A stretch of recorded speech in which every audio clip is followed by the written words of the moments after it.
Welcome back. We have just seen suction evacuation procedure. Now dilatation and evacuation, that is the second procedure which is available for first trimester MTP beyond 6 weeks till 12 weeks. The procedure is almost same, but in dilatation and evacuation, instead of the suction cannula, we use ovum forceps. So once we dilate the cervix adequately, then the instrument called as ovum forceps is passed in, opened, products of conception catched, rotated and taken out.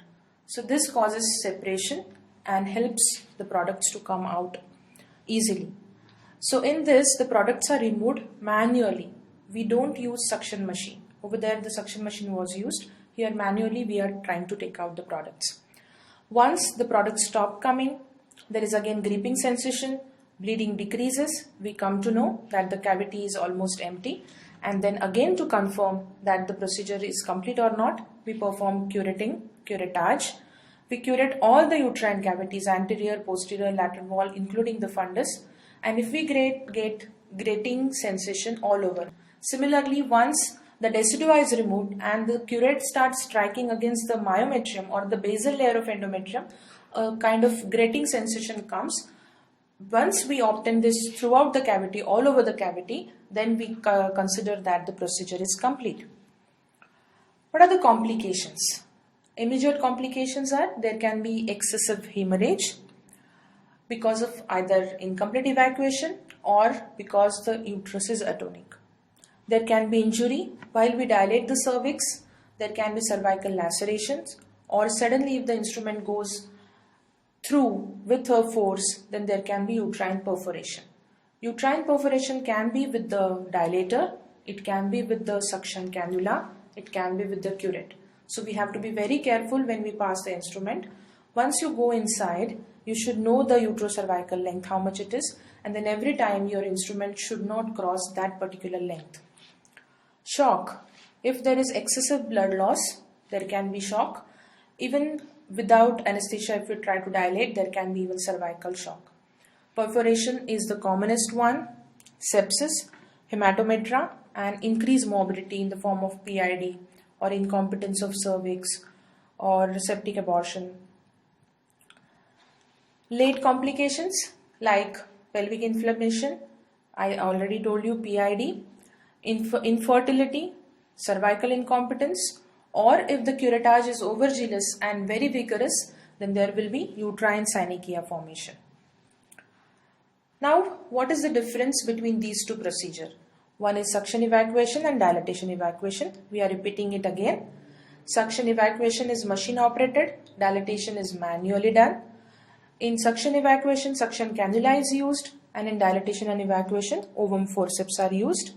Suction takes less time, dilatation takes more time, and suction, the complication is perforation, and even this procedure, the complication is perforation, as both the procedures are blind. Now let's see what are the second trimester method of termination. That means beyond 12 weeks.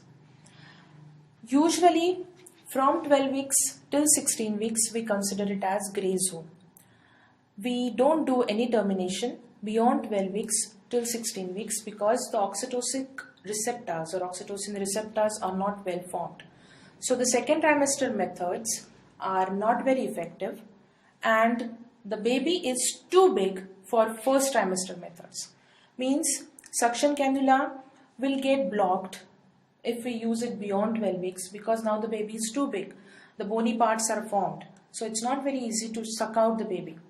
That's why I told you that first trimester methods are not sufficient or good enough for sucking out this big baby, and second trimester method are not very effective because oxytocin receptors are not in enough quantity. So from 12 to 16 weeks, we call it as gray zone. We try to avoid MTP in this duration. We call the patient at 16 weeks so that response to the drugs which we are going to use is maximum, and thus induction abortion interval can be lessened and procedure can be complete. So what are these medical methods? Prostaglandins, PGF2 alpha, 250 microgram every 3 hourly we can use. Then there are medico-surgical methods, that is extraamniotic or intraamniotic instillation of certain drugs which will act, lead to contractions and abort the products of conception. Extraamniotic methods, there can be instillation of ethacridine lactate or prostaglandins or just simple Foley's catheter. If it is introduced and the bulb is inflated with 30 cc, it acts as a mechanical separator, it acts as a foreign body over there, then initiates the process of expulsion. Intraamniotic method, we can instill prostaglandins, hypertonic saline, hypertonic dextrose, urea mannitol solutions intraamniotically. Prostaglandin use is more common, but in comparison with intraamniotic instillation, extraamniotic is much commonly done. And what is the surgical method for second trimester abortion? That is called as abdominal hysterotomy. Now let's see extraamniotic method. In this method, we catch hold of the cervix around 16 weeks. We have asked the patient to come around 16 weeks. Investigations we have already done. In this procedure, ultrasound is very important. Ultrasound is important to tell us the gestational age, as well as what is most important is it tells us about the placental localization. Because if the placenta is situated on the os, then this method of putting in Foley's catheter or extraamniotic instillation of any drug will lead to placental separation, and that will cause profuse bleeding. So we have to know what is the placental localization. Once the placenta is localized, consent is obtained, MTP form is filled in, proper ground of termination checked in, then we take the patient for extraamniotic instillation. Nowadays, because of strict PCPNDT Act, second trimester abortions are under scrutiny. Only government hospitals or medical colleges are performing it. Private practitioners have almost stopped performing second trimester abortion because we need to give a valid reason why this pregnancy is being aborted after 16-17 weeks. Coming to the method, once the patient is in dorsal position, we catch hold of the cervix. Foley's catheter is inserted inside the uterine cavity. The bulb is inflated. It acts as a valve. So whatever drug we inject or instill inside, it doesn't come out. It also acts as a mechanical separator which separates the membrane from the uterine residua. Then ethacridine lactate, almost 10 cc per week. That means 150 cc of ethacridine lactate is instilled inside the uterine cavity. The Foley's catheter is tied to the thigh under traction. So it keeps acting on the os and helps to open up the external and internal os. How does it act? Mode of action, it releases oxytocin. Oxytocic action is because of prostaglandin, release of prostaglandin.